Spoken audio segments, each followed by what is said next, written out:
happens in a family, and it's going to stay in a family.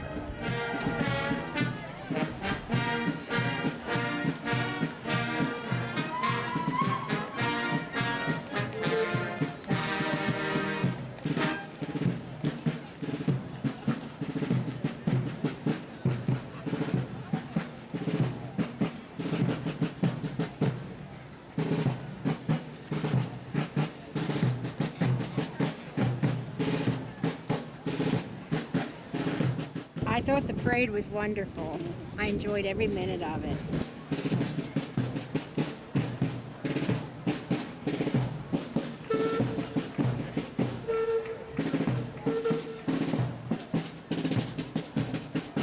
Welcome to the 4-day 250th anniversary of the village of Intercourse, Pennsylvania that was celebrated in June 2004. My name is John Peters, and I'm a native of the village of Intercourse, and seated with me today is Gordon Schuit and Mike Sensenig. Mike Sensenig is a native of the village of Intercourse and a longtime employee of Kitchen Kettle Village. Gordon Schuit, immediately to my left, runs the Carriage Bed and Breakfast located here in the village of Intercourse. Gordon was the parade chairperson for this monumental parade event that you're about to see. And Mike worked behind the scenes to make sure that the other 3 days of this event ran very, very smoothly, and worked very closely with Frank Howe, who was the supervisor here in Lake Hawk Township. Gordon, maybe you could say a few words about your involvement with the parade committee and what it took to get this parade put together. Well, the idea of the parade really originally happened about 50 years ago when the village celebrated its 200th anniversary and ran an outstanding parade that people are still talking about to this day. And as a result of that, as Mike Sensenig gathered a number of leaders from the community together to discuss the idea of a 250th celebration, it just seemed fitting that a parade should be or had to be part of this. And so a few of us rolled up our sleeves and started preparing for this parade. And our focus was heritage. We wanted it to be reflective of things that have been handed down from generation to generation that are part of this community. Well, it was truly a success. Your work was truly honorably shown that Friday evening here in the village. And as Gordon said, Mike really pretty much chaired a lot of the techniques and things that were used to get us to all come together to work cooperatively and really as just a community to make this 4-day event a real success. Mike, maybe you could tell us a little bit about your involvement. Yeah, my involvement did begin with, as Gordon said, we sort of organized a committee actually a little more than 2 years before the event. And what was exciting for me was growing up in the town, I remembered hearing a lot of the stories of the 1954 events, and to pull the members of the community together and people that did have different agendas and certainly different concepts and just getting everybody together and as a community putting all these events together was just really an exciting time for me. And I did learn to know some people that I hadn't even met in the community before. And so as you said, the opportunity for us to work together was really a great thing for me. And I think more importantly than anything else was pulling the community together and seeing the community work together was exciting and fun. You did a great job. One of the things that Mike failed to mention, mostly because of his modesty, is the fact that he chaired the committee that put together the 250th anniversary book. And he'll tell you a little bit more about that later on in the video, but I just want to make sure that if you haven't gotten your copy of that book, that you get one, because it will truly be a cherished item on your bookshelf or coffee table for years and years to come. And it captures not only the history of the village of Intercourse, but it also reprints the 200th anniversary book, which is sought after by many collectors throughout the United States. Well, I think we've talked enough about what took place during those 4 days. We ought to go and take a look at it. So let's begin the video and we'll narrate it, and just follow along with us and sit back and enjoy the 4-day celebration here in the village of Intercourse.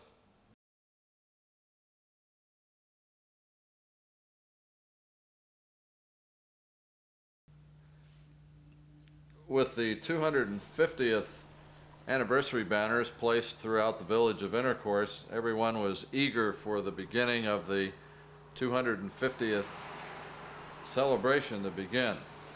Many businesses put bunting out in preparation for the anniversary event.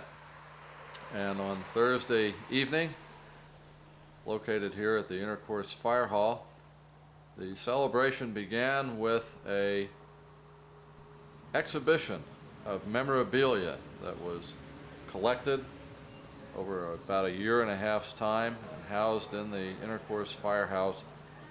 And as we see here, people gathered and looked at the various memorabilia that depicted the town's history over the last 250 years.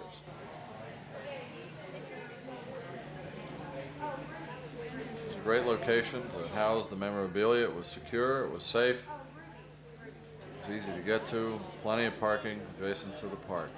Started on working on it probably about a good year and a half ago. Contacting local residents, trying to get the word out, and basically scanned probably hundreds of pictures and newspaper articles, and had them on display here tonight. Had quite a number of local residents bring in memorabilia, and we had that on display here in various display cases tonight. And I'm very impressed with the turnout here in the first 2 hours of the evening. At a souvenir stand where they were selling the commemorative anniversary book and t-shirts. It is something that we've been working on for the last 2 years. I'm very excited about it. It is a reprint of the 200th anniversary book, which I've been reading since I was able to read, and very excited to look at. And we've added 32 pages just updating the last 50 years here in Intercourse. Kids were playing in the park on the seesaw and swings, and just having a great time as other people stood and talked and chatted and caught up on old times. There was also a food showcase that housed several local food establishments serving a variety of food to the people who were attending that evening and eating under a very large tent that was erected for the event. Not the boys, but you sure could listen to the teacher. Well, I'm not sure. We're reading now in preparation for the spelling bee that was going to take place a little later in the evening.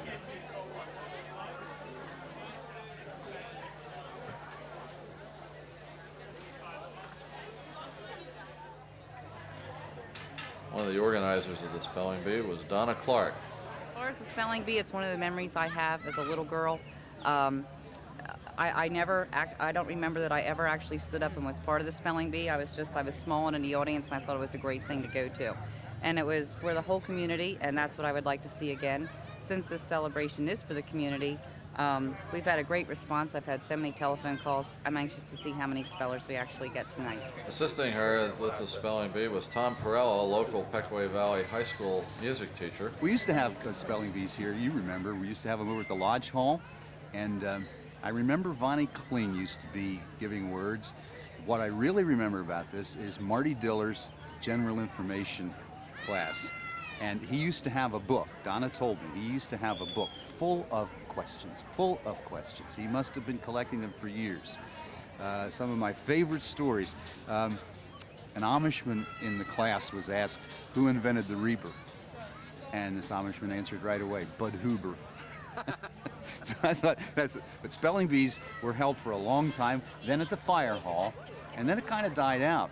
So when we decided we were going to have this 250th, Donna Clark said, gotta have a spelling bee. So we had the tryouts, you were there, John. We had the tryouts on the 18th of March, and tonight's the big night. We got a lot of words, and we're ready to go. There's the pavilion where the spelling bee was going to be held. The words that were contained in the 3-ring binder that were going to be given to the participants. But before the spelling bee actually took place, there was a tremendous rainstorm that came through the area, and as you can see, flooded some of the area, but the rain could not dampen the people's enthusiasm for the spelling bee nor their appetite. People gathered outside the pavilion and inside the pavilion to watch and cheer on their favorite spellers. Stop. That's your word, honey.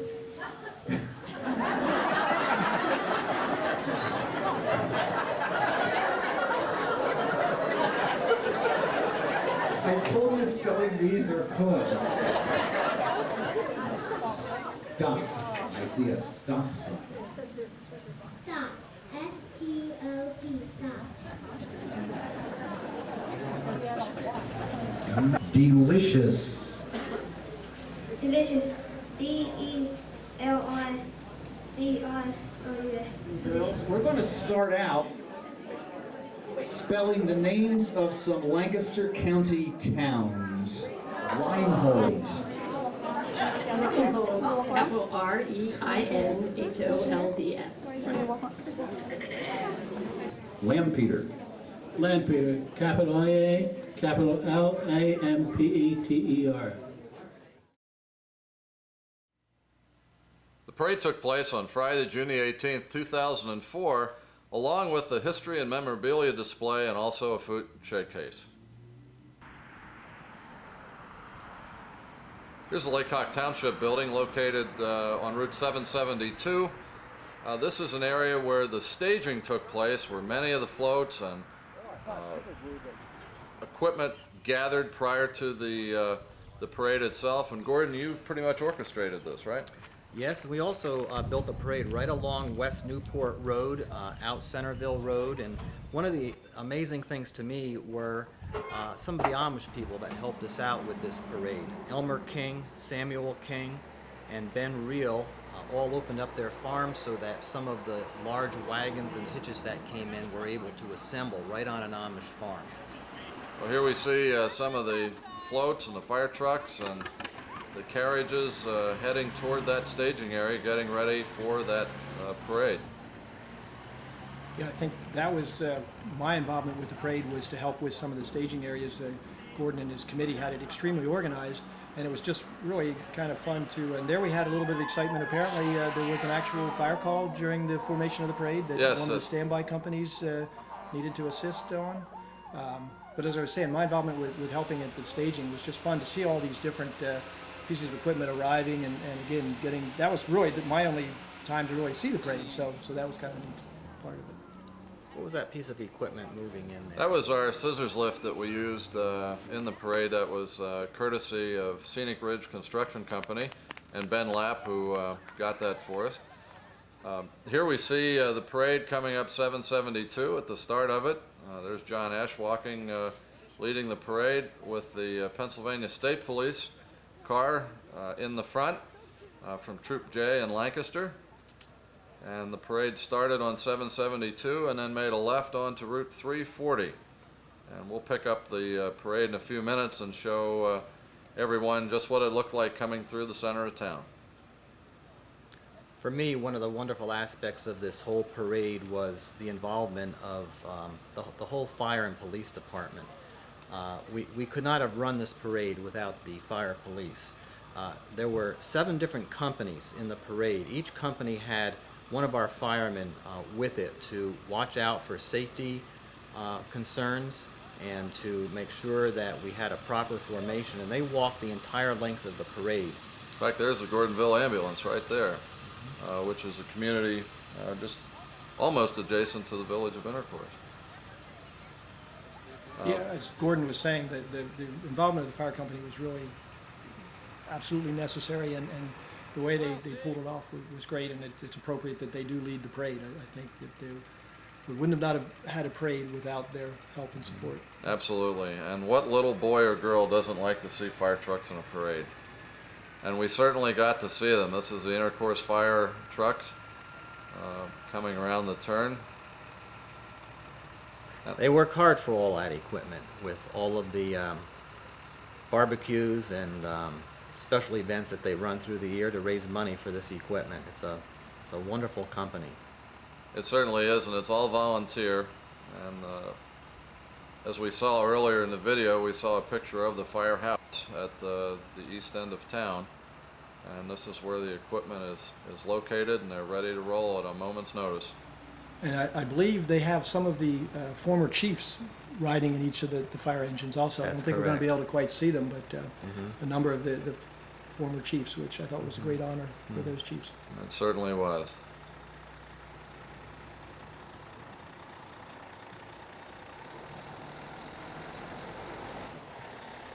Well, Well, here we have a shot of the parade. As you recall, the state police led the parade. There's John Ash again walking in front of the state police car. Coming through the center of town, this is where Route 772 and Route 340 split, right in front of the bank.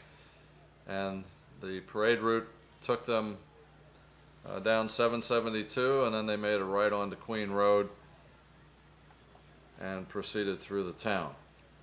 Again, this is the Gordonville ambulance that we saw earlier. Time to put a plug in for all the volunteers. I know the ambulance and fire company are always looking for volunteers. Most of these people are volunteers giving up of their time, and it's something that actually I did a few years ago, was involved with Gordonville Ambulance. It's a great organization, and anybody that has any interest in doing some volunteer work should certainly get in touch with them, because it's a good organization to be involved with. Certainly is. That vehicle we see in front of us right now, Steve Diener, the current fire chief, is the passenger in that vehicle waving at people. Might notice the crowds that are formed along Route 340. I believe, if I recall correctly, it was estimated that 15,000 people showed up for the parade that evening, and a more than majority of those 15,000 were friends from our Amish community. There's the Bird in Hand wagon, Bird in Hand Fire Company wagon. This is the Water Witch from New Milford, Connecticut. How did you get these guys down here, Gordon? The amazing thing to me is some of the connections that some of the shops have in our village with people across the country. We're known for harness, and Lap's Coat Shop did the detailing on this piece of heritage equipment that you see going by here. In fact, these folks volunteered to come down at their own expense, I believe, in honor of John Lapp, who ran that carriage shop for many, many years until the time of his death. Makes you feel pretty good when people think enough of a person in this community to make that trip. They stayed for 2 nights, that whole group of men and women, and so honored him in that way. Yeah, that was a great piece of equipment. That was good to see. There's This is the color guard, yes. It's the Lancaster County Detachment Marine Corps League. So I suppose this is the official beginning of the parade right here.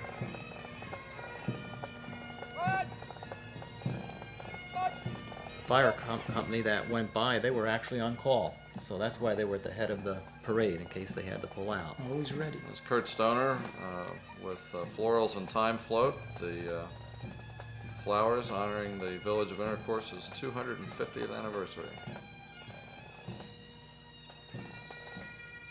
And that's Darla, who operates Florals and Time.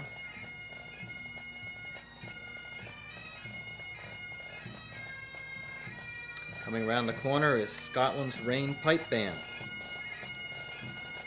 Jason Bachman works up in New Holland at Radio Shack and leads this group of men. And actually the color guard asked if they could be followed by them, as they have a relationship with them.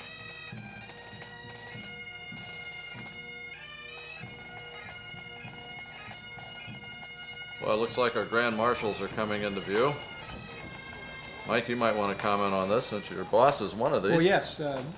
Pat Burnley and Harold Hess were honored as Grand Marshals of the parade.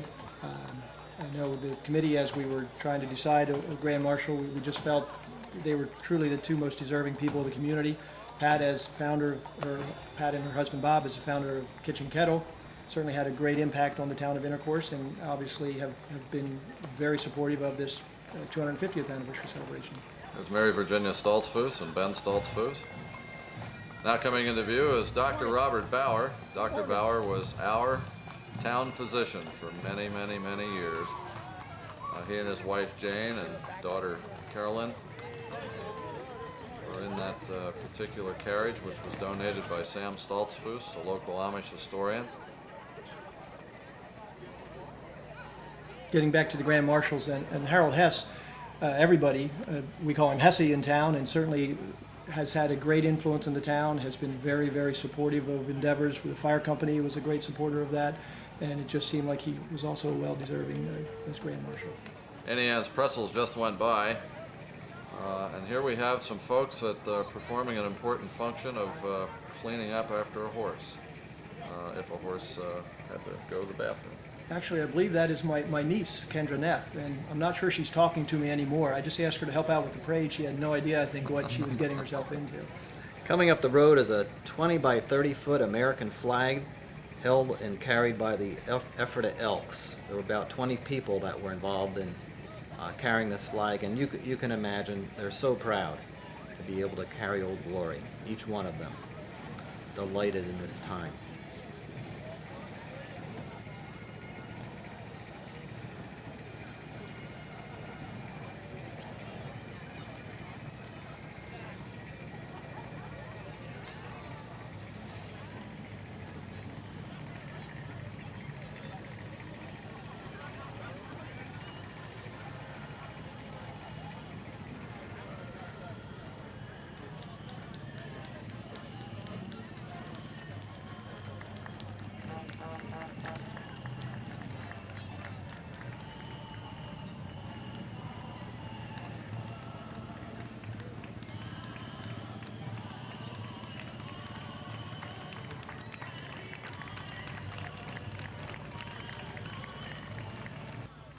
That's a 1908 Model T, owned by Paul Stoltzfus.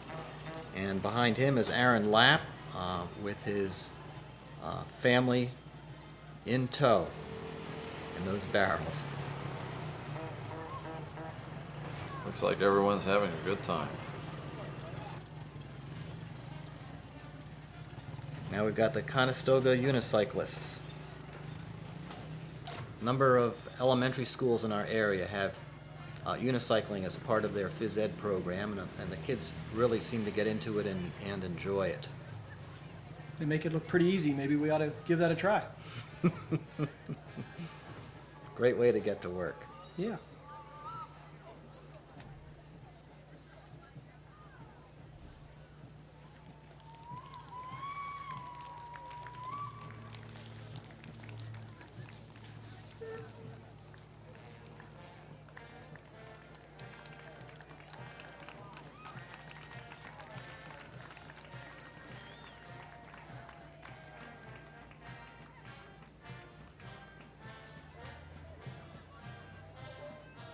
I might note, because we can't really see it on this video, this was a very hot and humid Friday evening, and the folks who were in this parade really did an outstanding job in light of the intense humidity and high heat that particular evening. But we were thankful for a very I was going to say, great we were evening. blessed. I remember it down at the formation. It was hot. Everybody was uncomfortable, and somewhere along the evening, it suddenly did get very nice, and we didn't really notice that until the parade started, and it was just a beautiful day. There's Paul Gervin with his 1949 car. Chevy convertible. Hat and all. And this is the Shining Eye Percheron wagon. Walt and Lucille Rice own it. They're from Delta, Pennsylvania.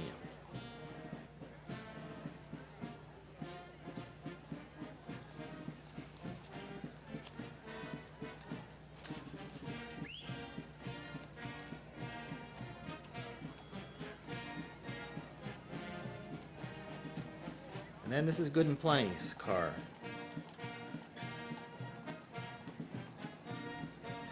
Chris Lapp is on the left, walking. And Good and Plenty is a local restaurant that serves Lancaster County fare, for those who may not be familiar with it. Well, here's the New Holland Band.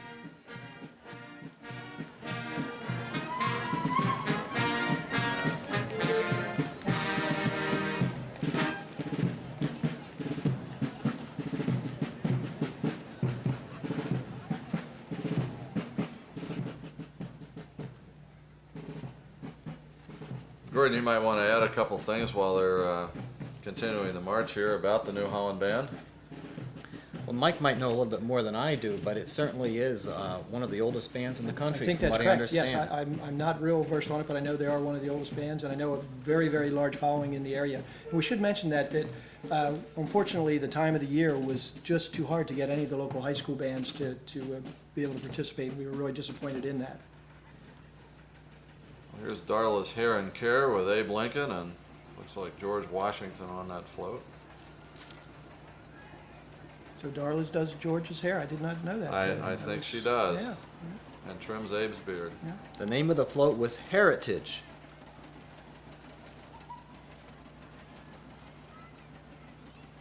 This is a 1929 Ford mail truck. Harriet Burkholder helped us with the parade.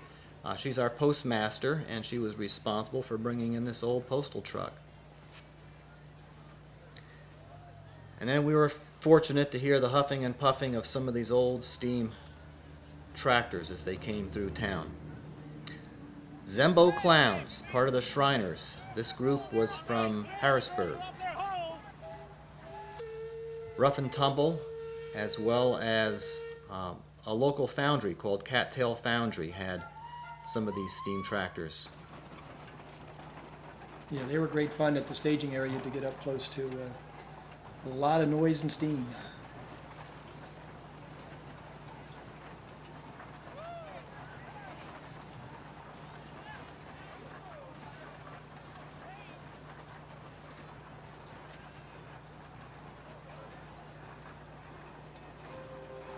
From what I understand, there was another one that was supposed to have been in the parade but never quite made it. It blew a pipe on its way in.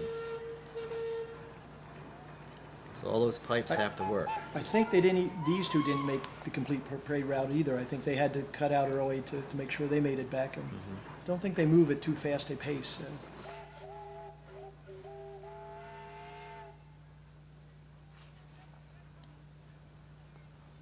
So it's like the Renaissance Fair Queen carriage. Elizabeth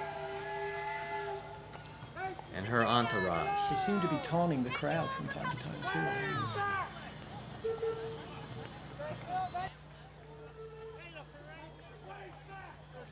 Favorite cart around the village. You'll see this at Kitchen Kettle Village, Lap Valley Farm, and he was actually making ice cream as he rolled along.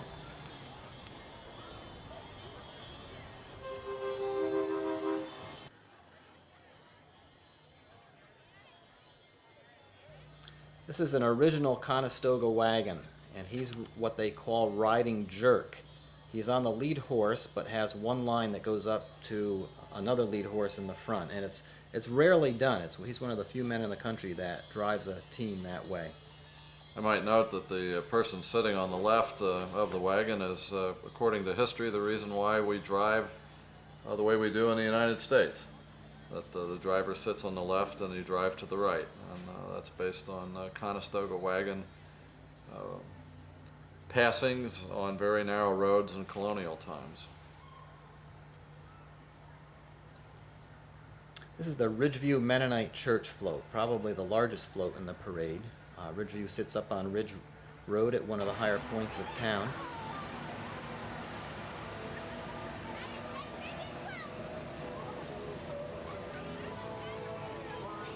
So they had Vacation Bible School coming up, and we're using the new town park, and I think we're inviting people, children of all ages, to come and join them for that.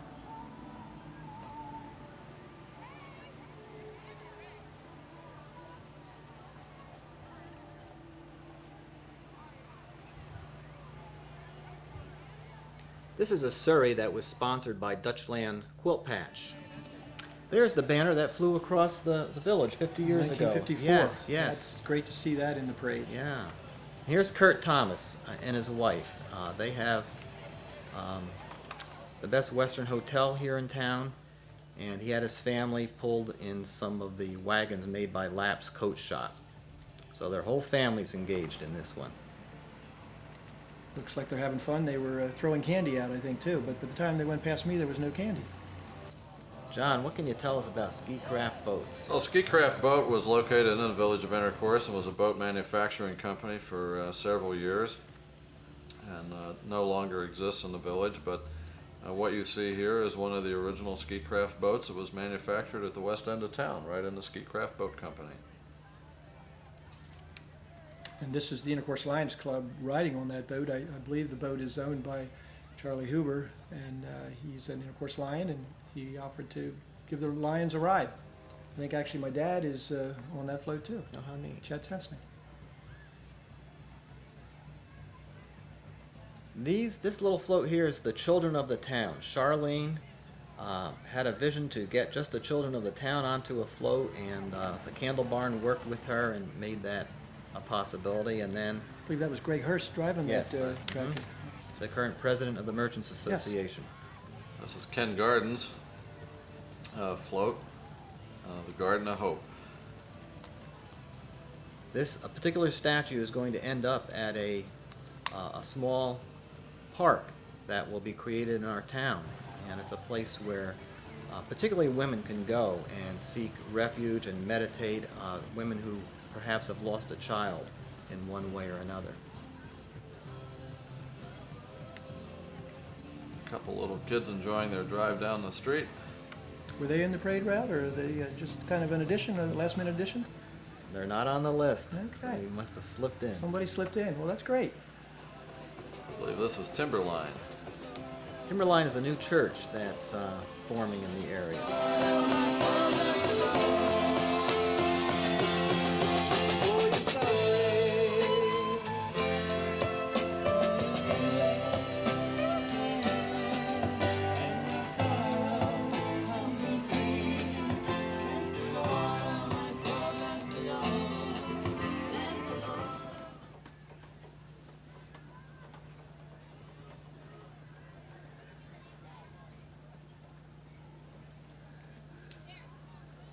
Mike, you talked about some people slipping into the parade. I guess these are mostly children from Timberline Church, and as you can see, there's their Timberline mascot, which is a hammer. Yeah, I believe they're a new church that actually meets out on Old Laycock Road, but I think are eventually moving over to the Paradise area. Stoltzfus Feed. They sponsored this float. Actually, the week before the parade, we had a canine fashion show, and this standard poodle, Bo, and his master are the ones that were the grand winners of that particular fashion show. We had a great time at the fashion show and have a whole float just made up of animals dressed up. And this is from Beacon Hill Camping. It's a 1931 Model A Ford pickup truck. Cliff, who owns Beacon Hill, was so supportive of the parade. Really encouraged to be in it. And we have John Miller in his 1929 Ford.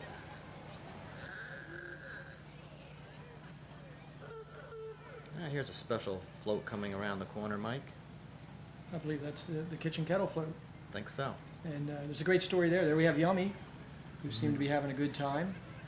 The great story with the float, Carl Gaiman is driving the tractor there, and when he heard that we were putting the float in, and I actually got the tractor from my brother-in-law, Charlie Neff, and Carl ended up telling me that his father owned that tractor back in the 1950s, and Carl actually drove that tractor when he was actually I better be careful what years I'm saying here, but when he was a young man. So it was kind of a neat experience for him. That was a 1929 Model A, two-door coupe. And then we have Dixieland Band.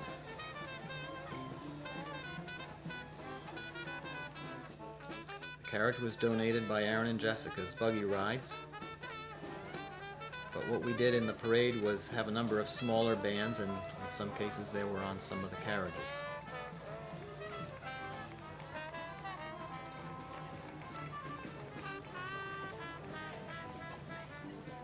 Well, we're about to see the pooper scooper guys here, and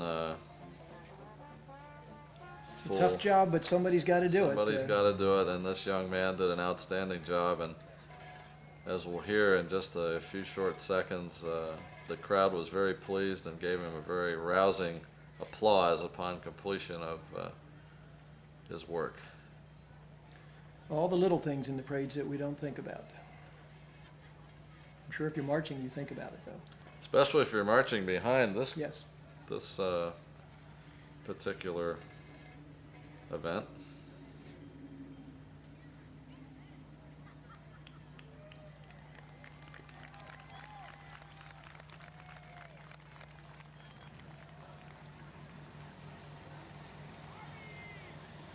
Another unicycle group.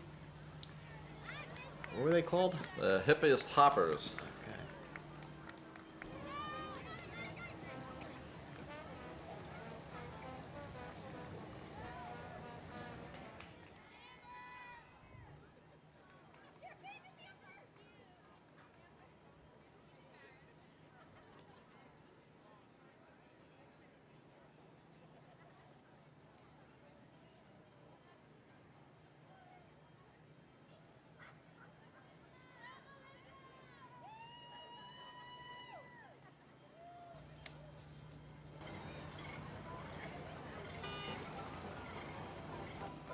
Banjo Jimmy. You know a little bit about him and the carriage ride around town. Yep. And come see and listen to Banjo Jimmy at Kitchen Kettle just about any day that it's not raining. People love him. Here we have a good view of two wonderfully large and beautiful Belgian horses.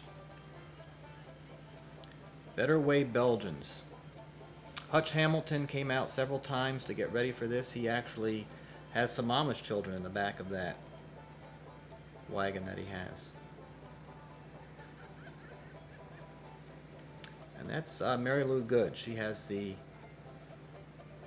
Amish house here in town. It's kind of unusual. You can rent out a whole home. It's got a kitchen, bedrooms. So if you had a family and wanted to stay for a period of time, it's one of the places to be. And I believe that's some guests that were actually staying at the house that were riding in the car.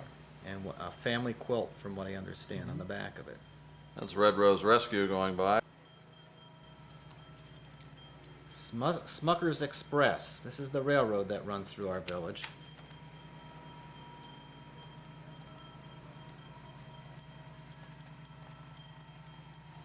I'm sure this next fellow wishes he'd have stayed in the North Pole and not come down to Intercourse in the high heat.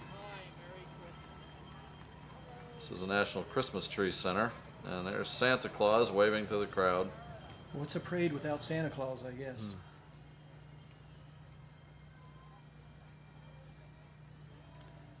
One of the oldest churches in the area is a Presbyterian church in about 1 mile west of the village, Lake Hawk Presbyterian, and that's the float.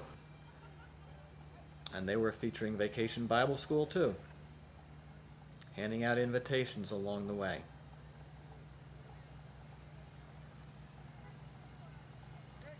The history of that church predates the village of Cross Keys, which eventually became Intercourse.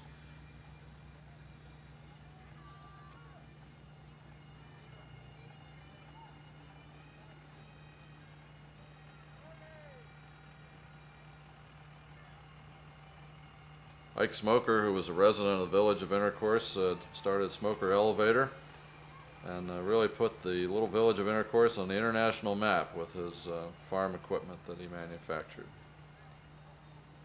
Gordon, you may know who these folks are on the float, or a little more about it. I just believe there's some of the family of the current day people that are running the company, but this is one of the old grain elevators or hay elevators that was built here.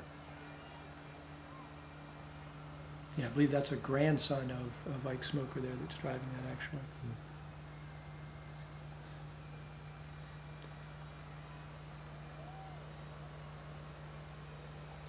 You probably know a little bit more about some of this large equipment that's sold in town here, Mike. I think this is equipment from C.B. Huber, from Huber Incorporated. There's Lois I call it Hurd. C.B. Huber because it used to be C.B. Huber, but Huber Incorporated was kind enough to also donate the tractors that we used for the pooper scoopers, so we got a lot of support from Huber. This is a 1929 Ford station wagon. It's from an azalea farm in the area, and it's a type of equipment that used to carry luggage from the train station to the hotels. That's what they used it for. Kaufman's Fruit Stand. Real beautiful float that they put together there. They always do a great job in parade floats in New Holland. This is the Key Nave Pipe Band.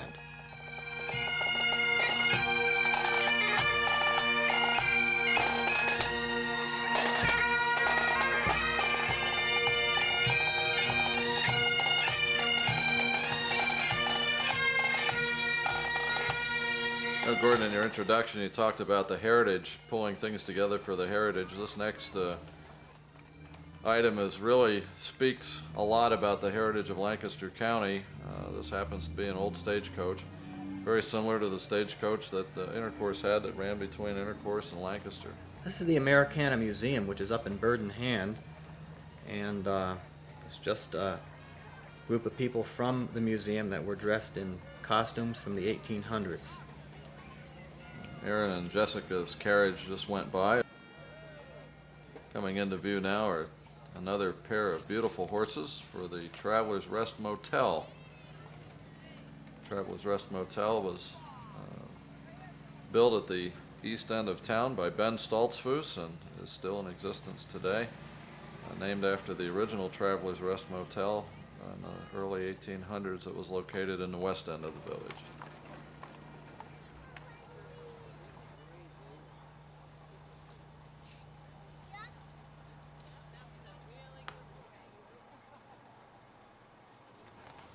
There's the Farmer's First Bank. I think that's the Diamond Lane Hitch.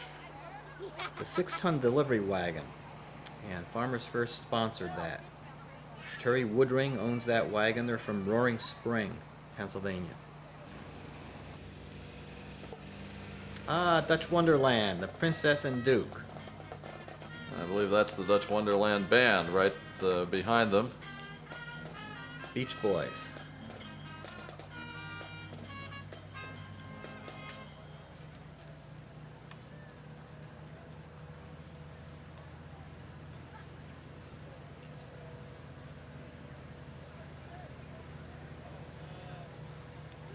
Another local Intercourse business is Stoltzfus Meats. Like they're working on some sausage there, nothing like a sausage sandwich from Stoltzfus. Selling it on this end. Yep, one of the best sandwiches in town.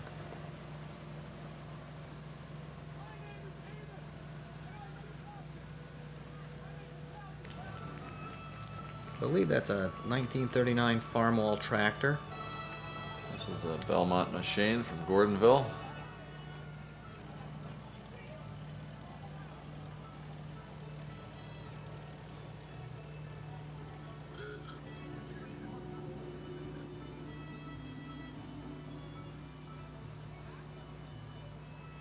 I believe this is Chet's Music Shop, I believe. Is that right? Yes, that's correct. Chet was one of the gentlemen that helped sponsor the gospel concert then on Sunday, had a lot to do with that great success. Yeah, That's Zook's right there. Mrs. Zook has a fabric shop in town, and Yes. she wrapped the car with fabric.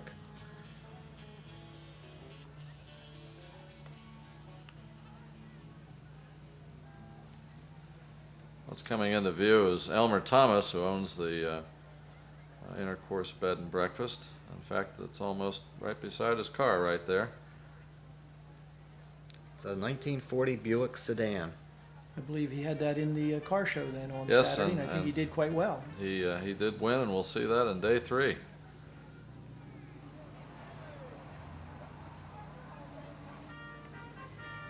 I believe that's Bravera Brass Quintet. Followed by Achenbach's Pastry, and that looks like a Long John walking along the road.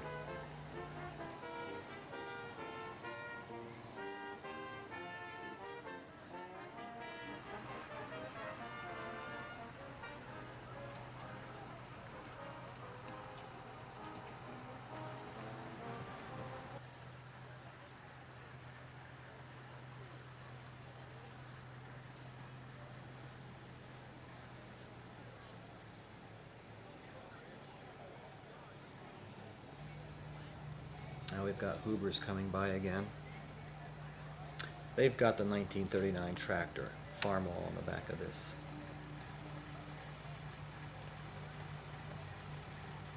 I think you can see some newer tractors if you stop in. I'm sure they'll be happy to show you that one also. They're located at the west end of the village and have a lot of them out in their show yard for display. One of the really fun family events in the area is the Amazing Maze. It's a corn maze, and this is the tour wagon that they have down there.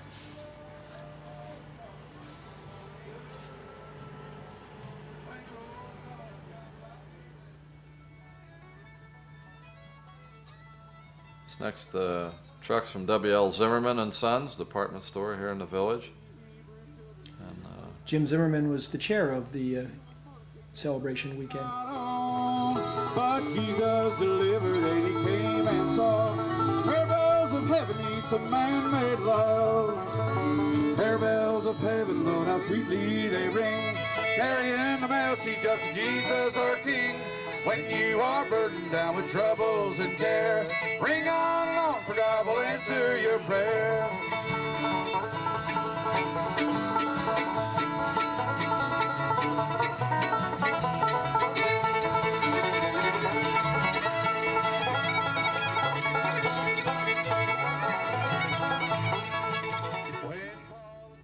see an Amish man there with a two-way radio. More than likely a member of the Intercourse Fire Department. Belonged to the fire department for 3 years myself, and many local Amish serve in the fire department and really help to bring the community together. Certainly a great organization. This is a big propane tank truck from W.L. Zimmerman and Sons.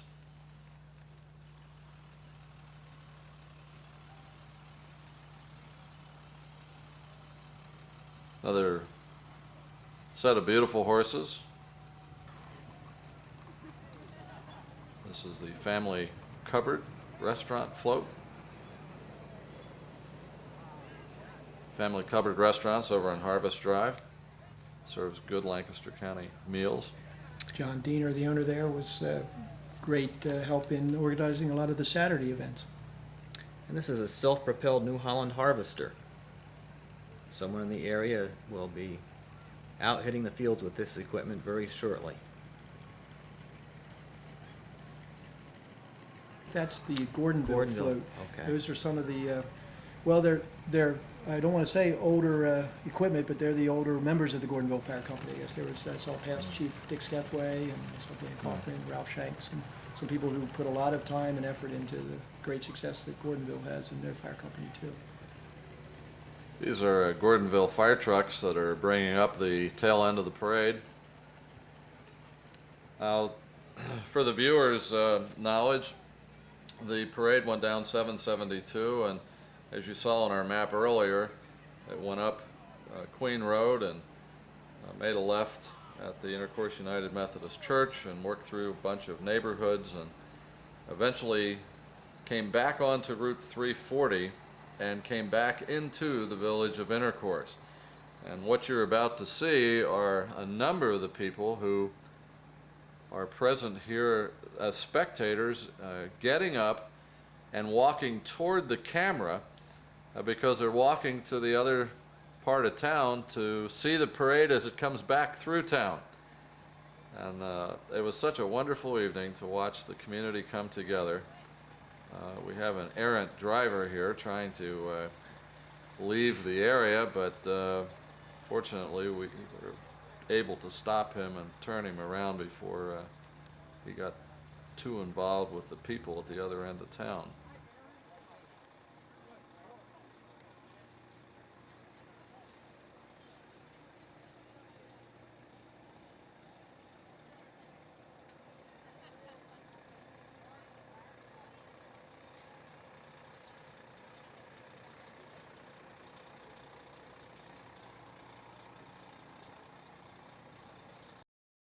There we see the parade route from an aerial shot where you see where it starts and goes through town. And here it is coming back down Route 340, heading west. Previously it was going east, now it's heading west. And you see the many, many Amish families that came out to not only engage in communication and fellowship with their neighbors, but also with the other people in town and just the community in which they live. And here we see the parade just starting to come by a Zimmerman store. The chiropractic office is just to the left, formerly Dr. Hartman's. There's Jane Bauer, Dr. Bauer's wife, and the local Amish historian, Sam Stoltzfus. There's Dr. Bauer. I believe they stopped the parade and left the grand marshals and some of the old-timers actually sit on the porch at Zimmerman's to watch the rest of the parade, which was a great idea. There they are, the Mary Virginia Stoltzfus. Here's the Water Witch again coming through town, just delighting people wherever it went. Quite a honor to have those folks come down from Connecticut. There's a unicyclist coming past the old woodshed. Still going strong. Parade route was a little over 2 miles, I believe, Gordon. Is that correct? Yes.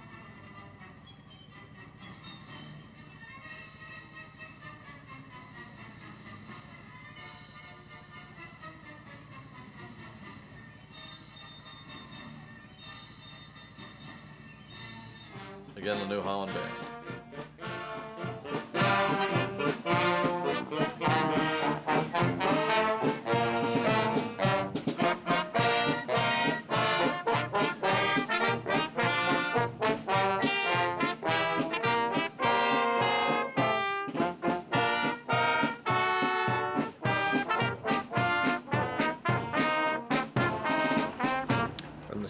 staging perspective, it was wonderful to see businesses in town support a band like that, for example. Dutchland Quilt Patch. No, Dutchland Dutchland Galleries Galleries sponsored That's that great. band, and we were so grateful. great time.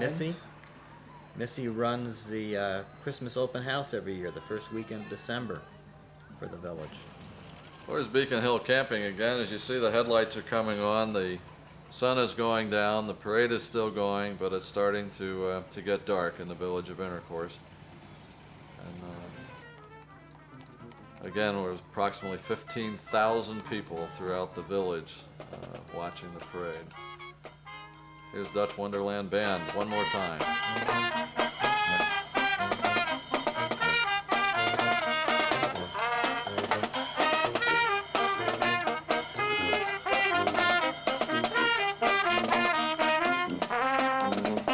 Appropriately, this is the W.L. Zimmerman propane tank truck passing by Zimmerman's store. And that concludes the parade. It's now Saturday of the 4-day weekend. This is the day number 3, and we're starting at the west end of the village at the Stagecoach shops. Here's the Ephrata Denver Stagecoach that was in the parade the evening before. Jake Huber, who owns this series of shops, asked us to come and videotape the horses and the carriage, and also he and his family in costume, and we were certainly glad to do that. There they are, standing beside the stagecoach underneath the Stagecoach shop sign. That's Jake Huber. Looks like he's ready for a day out on the town. The horses were from the Log Cabin Horse Farm.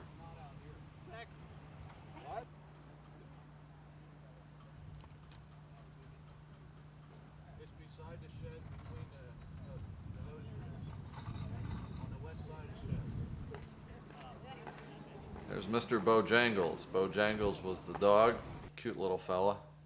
I could tell last night you were having a great time. And here's the stage about to leave the Stagecoach shop parking lot, coming down Route 340. Here we are at the split of Route 772 and Route 340 with the old bank building to the immediate right. This was approximately 8:30 in the morning the day after the parade, and what has truly impressed me is the pride that the citizens and the community take in the village of Intercourse. You will notice that there's virtually nothing on the ground from the night before. And there were no cleanup crews following the parade. So the people truly take pride in their properties and in their community here in Lancaster County, and I think this best exemplifies that with no trash, no cups, nothing on the ground as we take this stagecoach ride through the village of Intercourse, passing the Cross Keys Business Center.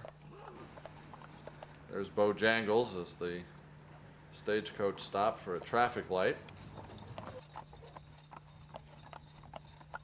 Now the stagecoach is about to enter the new community park, which is located at the east end of town. That was sort of the focus for Saturday, is the new community park. It just coincided so well to dedicate this new park that has really been a great asset for the township of Lake Hocka and for the town of Intercourse. I think they're coming down to have breakfast at the pancake breakfast. Yes, there was a pancake and sausage breakfast going on. There we see a little bit of the park with that marvelous fountain. And already there's Amish and English playing volleyball. English, by the way, are folks who are not Amish. They're known locally as the English. And might note they played volleyball all day. They actually had a tournament where they kept track of the teams and the scores and had an eventual champion. Here's part of the book sale that was taking place that morning at the same time as the pancake and sausage breakfast. Harriet Burkholder and her husband. Vince. You sure can flip pancakes. It's fast.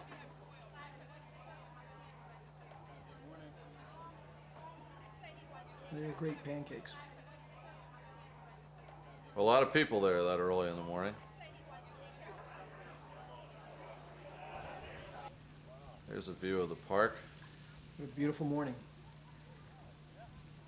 It's just a great setting with that pond right in the middle of the park. It truly is a peaceful setting. Might point out that the reason the flag is flying at half staff is in memory of President Ronald Reagan, who died just a few days earlier. So people coming into the park during the day. What a great turnout we had that day. One of the great things was local businesses cooperated and donated the money to support the rides that they had here, so that everything that we had in the park, other than obviously the breakfast and food, was free, so there was no charge. And this next ride coming up is pretty neat. This is a horse-drawn carousel, and my understanding is the only one operating like it in the United States.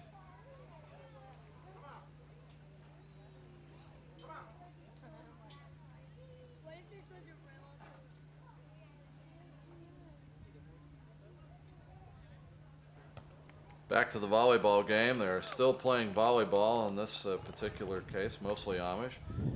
Here are some of the young children playing in the park.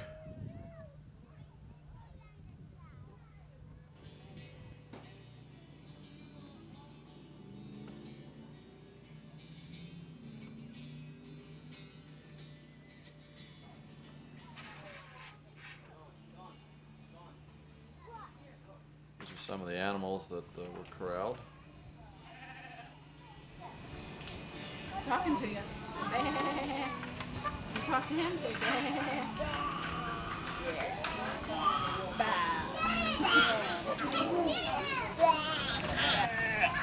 Not sure who's making the most noise there. Oh, the sheep answered him. I guess that's what's important. Volleyball game still going on as we approach lunchtime. Here we have Amish and English both playing at this point. And then the chicken barbecue. That's Jake Diener right there. I think he's the head chef for the chicken barbecues that the Intercourse Fire Company does so well. I think we were talking yesterday, John, that you and I have eaten an awful lot of chicken in this county since we've been here, but I think this was the best I have ever tasted. Absolutely. I had it for lunch and I had it again for dinner that evening. It was just wonderful. These folks certainly know how to barbecue chicken.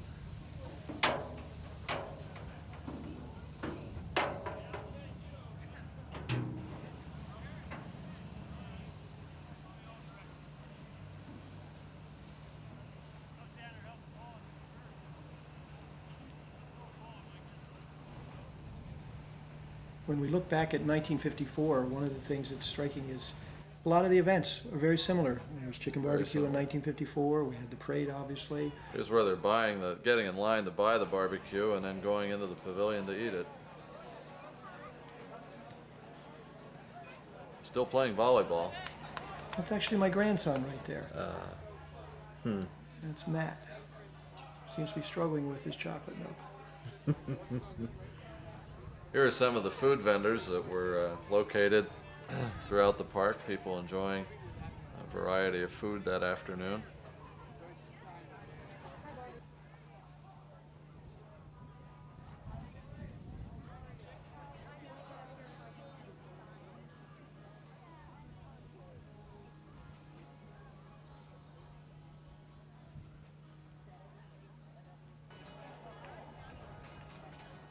Recall from the parade, the Lap Valley Farm Wagon. Well, this is where they were making some homemade ice cream with the help of a few friends, including this horse. This is a treadmill that Ben Lapp, you see Ben there on the right, actually keeps a kitchen kettle from time to time, and we've used it a kitchen kettle to make ice cream. And it is, we've not used the animals, but that seems to be working here at this time. That's actually what the treadmill was designed for. It was originally used, I guess, to hook to farm equipment, thrashing machines and so forth.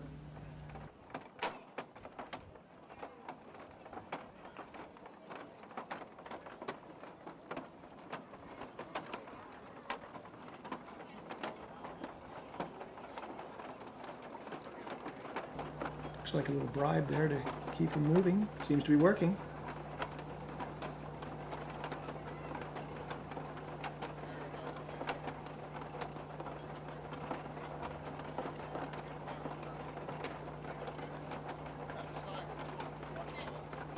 So it's spinning the flywheel there that then is attached to an ice cream maker, so they are making ice cream.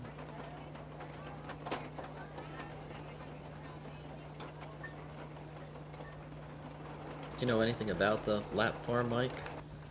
Lap Farm out on Metzler Road. Yes. Great ice cream. I know they just built a whole new processing plant, and it's well worth the trip out there just to see their operation. They do a great job, and certainly good ice cream. Well, now we have some Amish girls playing volleyball with the Amish boys, and it's a co-ed game.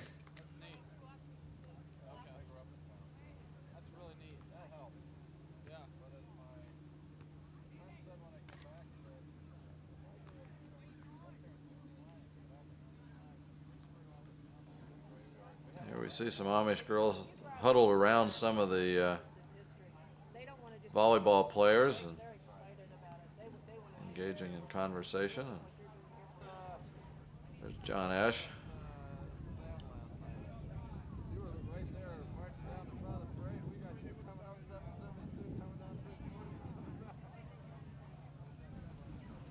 Favorite pastime of skipping stones across the water of the pond with the old car show in the background.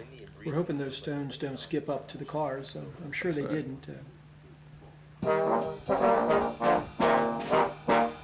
Here's one of the first bands that played that afternoon in a large gazebo area.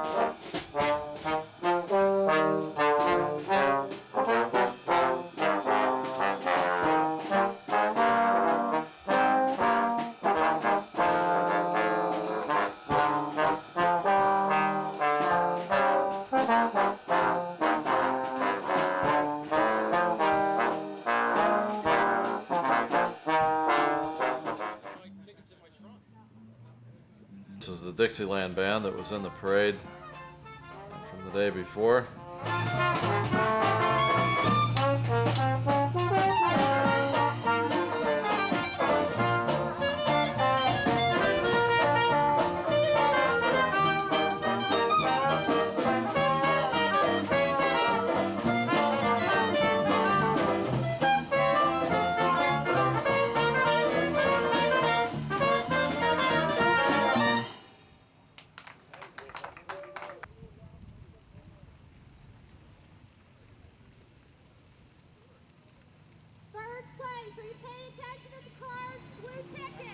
There's some of the old cars coming into the car show.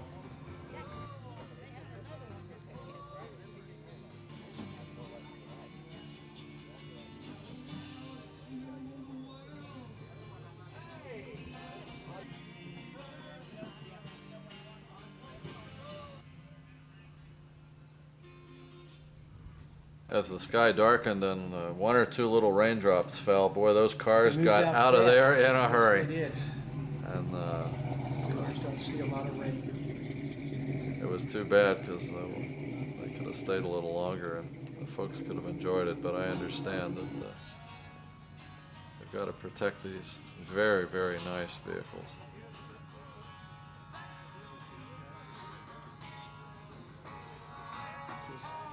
Mr. Lemon having that happen? Okay, number one. Here we see some of the people who entered the car show waiting to hear who won the various awards. Okay, $50. Your name? Butch Mounty. Okay, we'll have 4-1. I'd point out that the sky was getting dark. We were a little afraid it was going to rain that afternoon, but the storm passed us by. Okay, it's 4970 convertible. Won the People's Choice Award, which was kind of a surprise. Well, we won the pre-70 class for the most original, and mine was a 1940 Buick Special, and it was completely restored, and it was my grandfather's, so it belongs in the family, and it's going to stay in the family. Won a prize for the best convertible with my 1960 Corvette. It's sateen silver in color, and I had it since 1965. It was 5 years old when I got it, and I kept it ever since. I had it repainted one time, and just loved that car and kept it. Finishing up the volleyball tournament that continued during the entire day. These young folks truly enjoyed playing in those sandlots. And here's the many games that were played, and the winner was John L. Stoltzfus.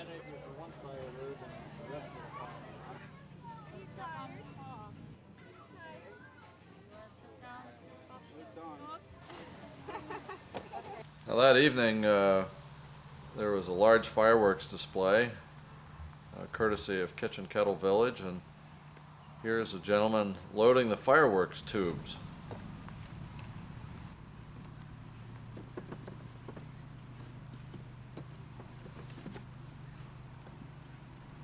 I think the entire community was very grateful to Kitchen Kettle Village for that fine display.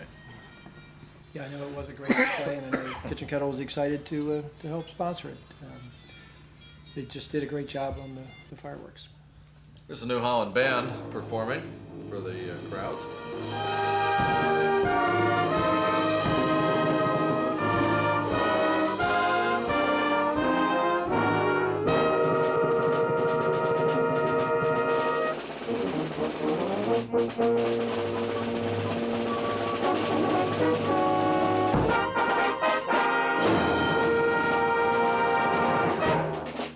Dr. Bauer in the crowd with his wife Jane,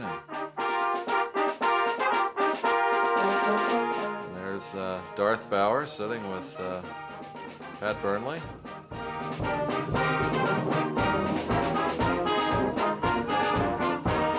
afternoon rain showers went away quick, and a beautiful evening. We were truly blessed. Perfect June evening.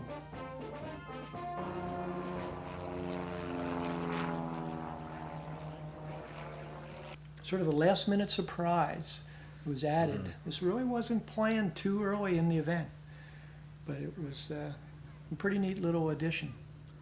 It was. Mike, you know quite a bit about this gentleman.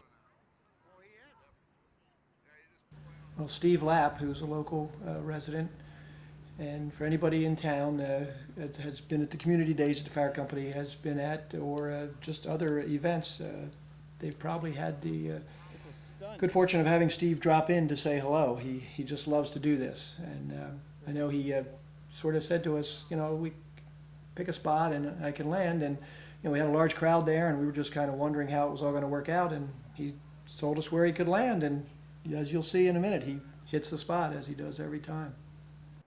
I don't think they were as close as it looked. No, they weren't. I know many people since that afternoon have certainly talked about how they enjoyed the skydiving, as well as everything else that weekend. I haven't heard any complaints about the 4 days from anyone. It truly was a wonderful weekend. Everything went as well, if not even better than planned. We were just so excited to, as we see in some of the video, the weather didn't always cooperate. We did have some rain on Thursday, but after that the weather got beautiful, and it was just a great weekend for everyone.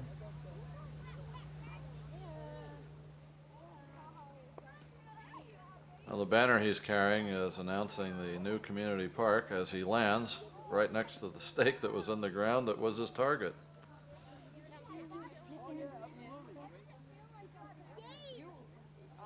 I believe that's you on the left, Mike, helping to hold that sign. It was our job to secure the area, which we managed to do, but as soon as he landed, the kids just were so excited. They came running over and certainly wanted to talk to him, and he is truly a showman. He knows how to put on a good show, and people just love to see it.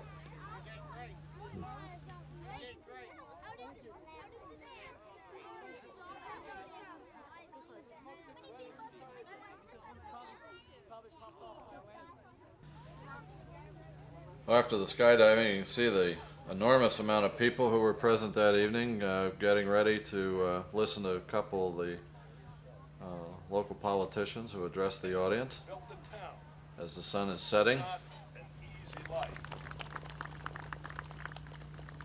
Senator Thank Langer. you, Frank, and It was just good introduced evening. by Frank Howe. It's nice being with you here. And I for think this one of very the special goals occasion. for the township We have was the to program thank the with people that were instrumental in helping them build the supervisors, park. And I know Senator Wenger had all a part in that to help secure grants and so forth from the state government, and it was their way of saying thank you. It's good to see such a nice turnout. And you know, this is actually, I believe, a 3-day celebration. Now, that See some of the seems township like supervisors, a long celebration for Congressman Pitts, a small conservative County community Commissioners like Henderson. Intercourse. Schellenberger. But I would say that when you decide well. to do something, you've always done it right. And you've done that again with this event. On this park. And I would like for us to Bob recognize Alexander with his Frank brief Howe. notes there. He Please was stand up. Honoring Frank Howell, the township supervisor, who really led the charge on this. Also, and see what's happening here in this wonderful part of Lancaster County. You know, not too many events like this have a private air show and their own skydiver. This And is of course, great. all of you know I like ice cream and laps. What a wonderful dish of ice cream I enjoyed. Beautiful sunset that evening across the pond.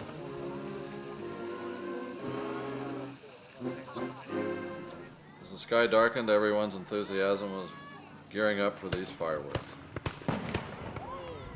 I think we picked about the longest day of the year, so we had to wait about as long as you'd have to wait, but it was well worth the wait. They truly were a great show.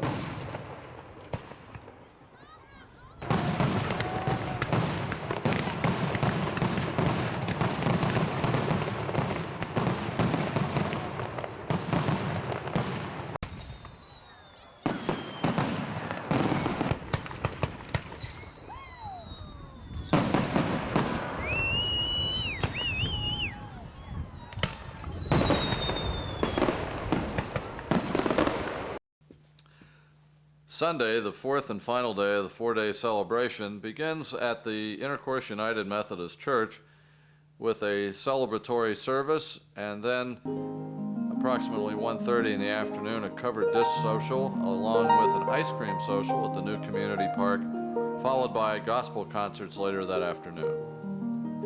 The morning began at the Intercourse United Methodist Church with the Marini sisters playing harps that were built by their father.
After the singing, Durwood and Vera Shirk were honored for their longtime membership in the church, 75 years for Vera Shirk and 65 years for Durwood Shirk.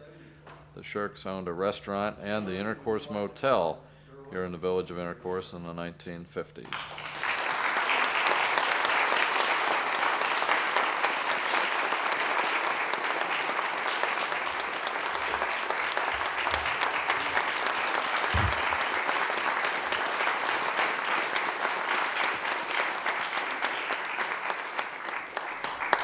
On behalf of the entire congregation of the Intercourse United Methodist Church, we'd like to give you these as a symbol of our love. Following the presentation of flowers to the Shirks, former Pastor Jay Fulmer took the pulpit and said a few words to the congregation. I know memory provides us pleasant experiences repeatedly. Some of the good things that have happened in my life, in your life, over the years. We get to enjoy them over and over again because of memory, sometimes with the aid of photographs. But we are remembering good things and enjoying them over and over. In 1923, a pastor and his wife, newly married, moved to Intercourse next door.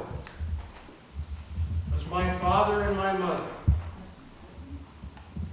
In 1924, on December the 5th, their first child was born. That was me. They had pastored here for 3 years. But in 1934, they moved back here to Intercourse. At that time, they had 3 sons. My brother, the second son, born 18 months after I was born, we were both born here in the house next door. In 1934, when I started 5th grade in the one-room school, in 1938, we moved to Nestville.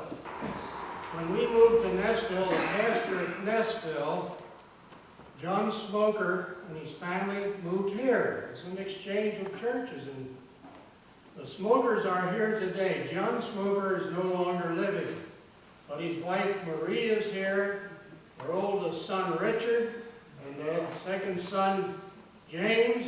There's a sister. She isn't here this morning. Would the Smoker family please stand? Back to you.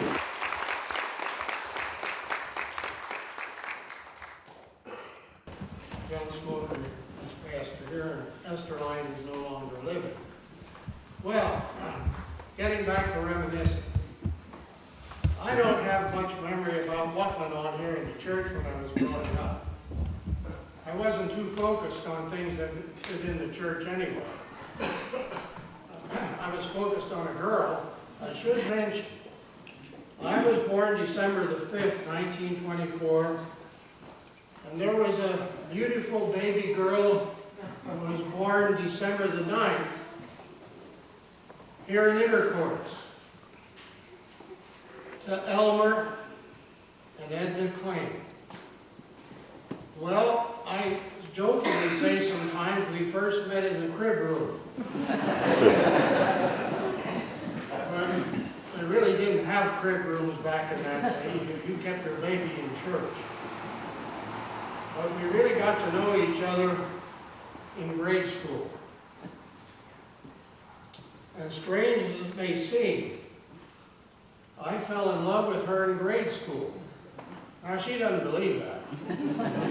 She doesn't think that's a possibility, but I know better. It was in 1943, I had been drafted into the Army Air Force, and I came home on furlough and called her on the telephone and asked her for a date.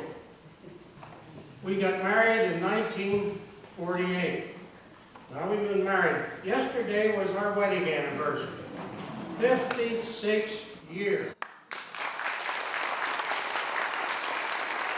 I had my first appointment up in northern London. I was there 6 years, and then we were appointed to New Holland. We were there 27 years, and I told our district superintendent I'm planning to retire, and he said, would you be interested in taking the church at Intercourse? And I started to laugh. And I think he thought I was laughing at the name, Intercourse. But he didn't know the history. And I said, yes, I would be interested in pastoring the church at Intercourse. And so here we are. He came back where we started, at this Intercourse church. And it was a good experience. 16 years here. Now this is another big surprise. When I retired the second time, who's going to be the pastor here? I didn't know. Could they find another retired pastor? Well, I was totally surprised when they assigned a Puerto Rican here.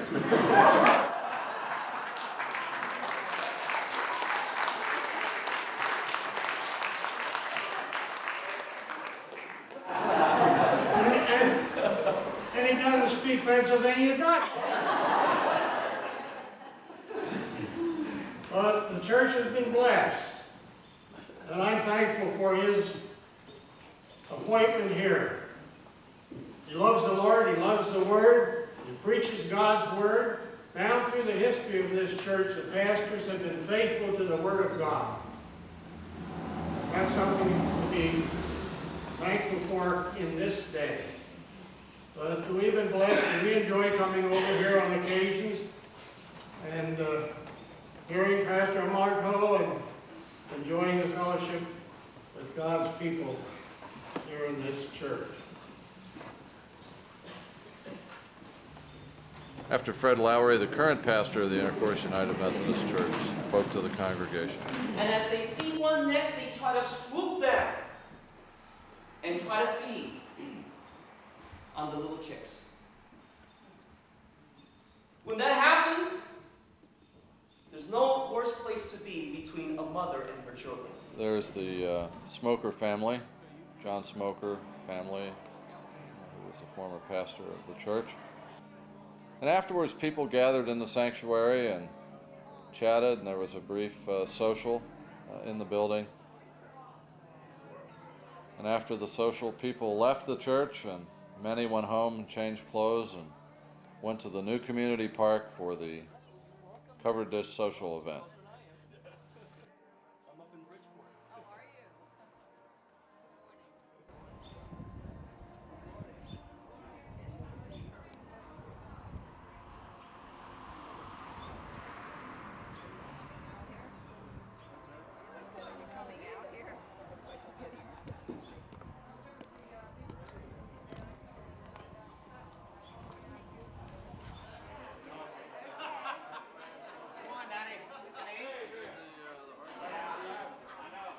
Many people participated in the covered dish social. As you can see, many of the foods that were present, people enjoying the fellowship and community of getting together on this last day of the 4-day celebration in the village of Intercourse.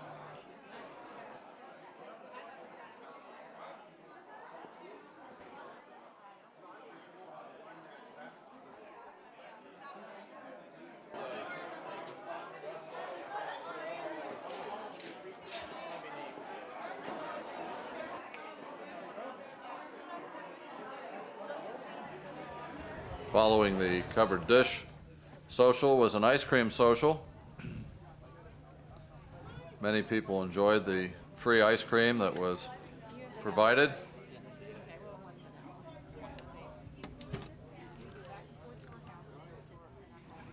During the afternoon, there were various activities for the children, and many of the food vendors were still in the area where people could buy refreshments. And later in the afternoon, many people gathered for the gospel concerts that were going to be held throughout the afternoon and early evening.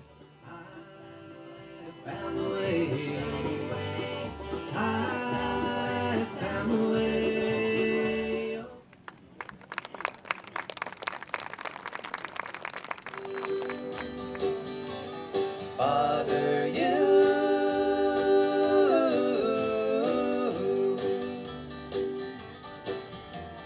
give me the hand of Christ, dear God, caring for those in need. Healing flow from willing hands to all who would believe. And who's the only one who gave His Son, even if I were the only one?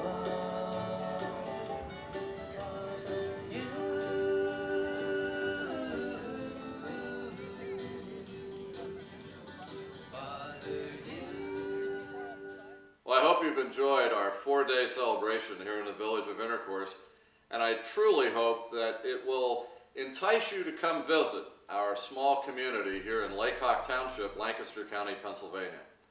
You know, all three of us here in the village are members of the Intercourse Merchants Association, and I'd like to turn it over to Gordon now just to say a few words about the Merchants Association as well as the lodging opportunities here in the village of Intercourse.